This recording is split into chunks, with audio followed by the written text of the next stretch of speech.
welcome back to the show today. We're talking about joy in basketball. I want to know who has that special quality about their game. Which NBA players play with passion? At first I thought it was the younger players who demonstrate more passion, but then I thought more about it and I don't think that's necessarily true. I think resentment and bitterness just manifest themselves in different ways depending on a player's age. They just lose the passion in different ways. I think younger players just get confronted with the reality that being an NBA player is going to be a lot of work. Competition has gone up a level. There's a great movie called High Flying Bird that Karl-Anthony Towns gets interviewed in. He talks about after being drafted, you barely have one moment to enjoy the fact that you're now an NBA player, because as soon as you're in the league, the work begins and it never stops for the rest of your career. So I think there are actually multiple aspects of the game of basketball that a player can be passionate about. Let's start with Michael Jordan. What motivated Michael Jordan? Competition, beating people, and being pushed by his peers. Competition was like a drug for MJ. And it's interesting now to look back on his career and ask the question, did Jordan like the game of basketball as much as he liked making other players lose? I think to some degree, Michael Jordan may have lost his love for the game of basketball. Think about some of the toxic behavior that Michael Jordan engaged in. If you watched The Last Dance, you know how he treated general manager Jerry Krause. He was constantly making fun of him and belittling his accomplishment. The phrase I remember from the doc was, "Those are the pins you take to keep it short."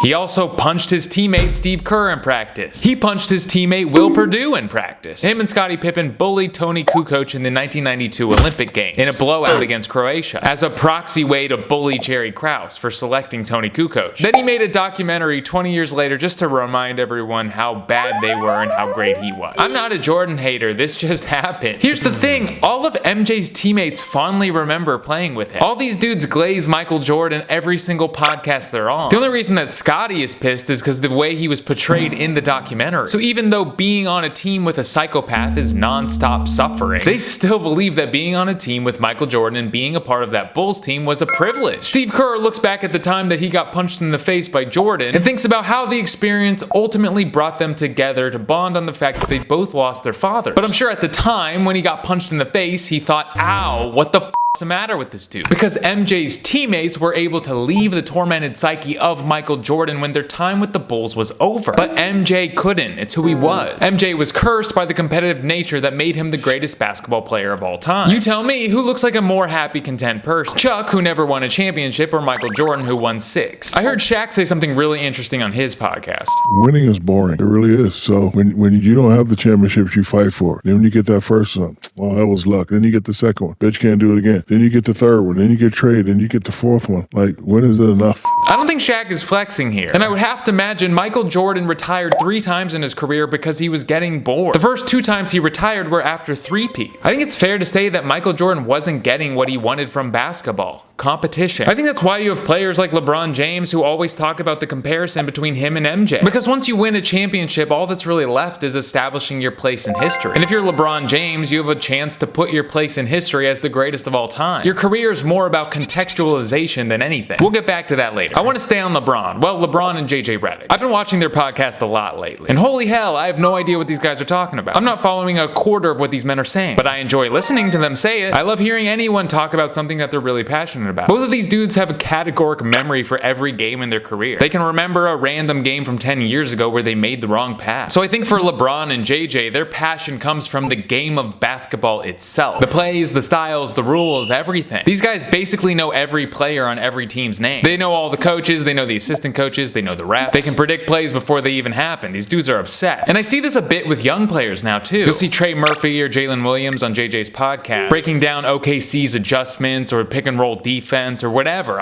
Stuff I don't understand at all. Maybe it's me, but I think this is a new mentality amongst younger players. Whenever you hear guys like Carmelo Anthony or Gilbert Arenas talk, it's a little less nuanced, right? It's a little more, oh, he nice with it. Oh, that boy cold. Oh, he got that dog in him. I mean, no disrespect to those guys. It's just the game's changed. Basketball's way more analytical now since the Moneyball movement. And that's the aspect of the game I literally never hear a player talk about at all. In all these player podcasts, I've never heard a guy mention true shooting percentage or what his BPM is. If anything, they scoff when an interviewer brings up these stats. Maybe there's a reason guys that look like Daryl Morey like the data side of basketball, and guys that look like Nas Reed don't. I think the first player that does indulge himself in the more math side of basketball is going to be the first player who shoots his free throws granny style since Rick Barry. Rick Barry has the 8th best free throw percentage of all time, by the way. Don't forget that. And statistically, the most likely uncontested shot to go in is underhanded. Wilt Chamberlain shot all of his free throws in his 100-point game underhanded, right between his legs. But then he never shot that way again because it made him look like a Alright, I've digressed, but I do believe LeBron still has passion for the game of basketball. Obviously, part of the reason he's still playing is for his own ego. I mean, legacy. Make no mistake, those two words are synonymous. But I believe that LeBron is going to be heartbroken when he retires. After 21 years, I believe he is still just a kid that wants to play basketball at the highest level. Let's talk about a couple players who I believe are not in love with the game of basketball. The first one is obviously Ben Simmons. Had to do it to him. Ben Simmons is kind of the kid that was born on first base, right? He was tall, he was athletic, he was coordinated. People knew he was going to be the #1 pick when he was in high school, and he was. But after a few years in the league, Ben Simmons never developed his offensive game. Never developed a jump shot, never worked on his threes, never practiced his free throws. And then he lost his confidence once he got exposed. He didn't even have the courage to put up a bunny. I think Ben Simmons lost whatever love he had for the game by the trappings of being a celebrity. I think he liked being in commercials. I think he liked styling in outfits when he's on the bench. I think he liked dating Kendall Kardashian, or Kylie Kardashian, I think. Or Kylie Jenner, maybe. And even now, not having played a proper season in 3 years, he shows up to the Met Gala looking like this. And whatever, it's none of my business. Go do you, Ben Simmons, I don't care. But if you do this publicly, you're gonna get clowned, dude. I'm gonna wait a few seconds so you can read these tweets, they're pretty funny.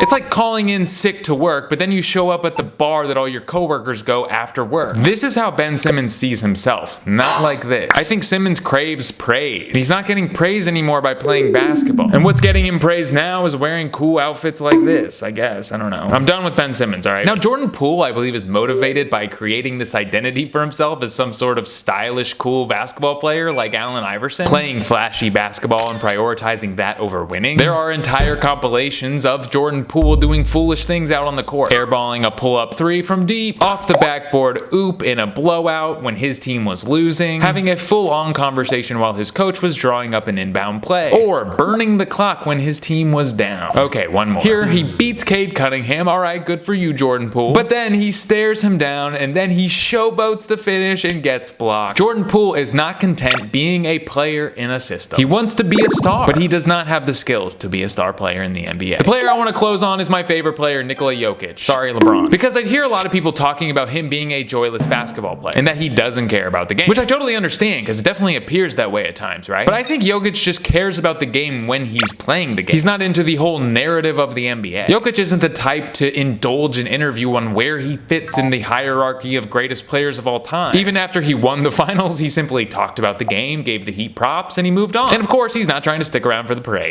And if you're looking forward to a parade coming up in Denver. Men's parade? No. I need to go home. He's not going to give you a long-winded answer on where he gets his motivation from.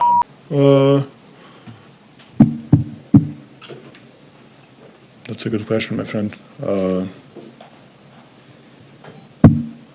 Maybe winning? Yeah, I think that's the answer. He's gonna tell you how the game went. He's gonna move on with his life. I think when people show an interest in you in whatever scope, that can be intoxicating. When people look at celebrities, they project something of their own onto them. I know that Kobe and LeBron represent something to me. I don't know these men as human beings. I see them as an idea or a sentiment. They represent focus, attention to detail, passion, teamwork. So when they do something that's incongruent with that, it creates cognitive dissonance and it upsets me. I get mad. When I see LeBron do something egotistical, I say, why are they stopping the game for LeBron breaking the all-time scoring record? What the hell? Why is he preparing a speech? There's still tons of time left in this game. The Lakers are down. They shouldn't be focused on this. They should be focused on this game. We're gonna lose. LeBron changed, man. He ain't the guy I thought he was. He's an egomaniac now to me. I think Jokic isn't letting the media turn him into a statue that represents hard work and an unending desire to push himself forward, to be an inspiration for all. I think he's just a guy that plays basketball for a living and enjoys his work. Alright, thank you for being here. That's the video. If you have an idea for another video, I might do it. This was, I drew inspiration from the comments for this video. So leave a comment, like the video if you liked it. If you didn't like the video, dislike the video. Be good to your mothers, talk to a friend about basketball, eat a corn dog.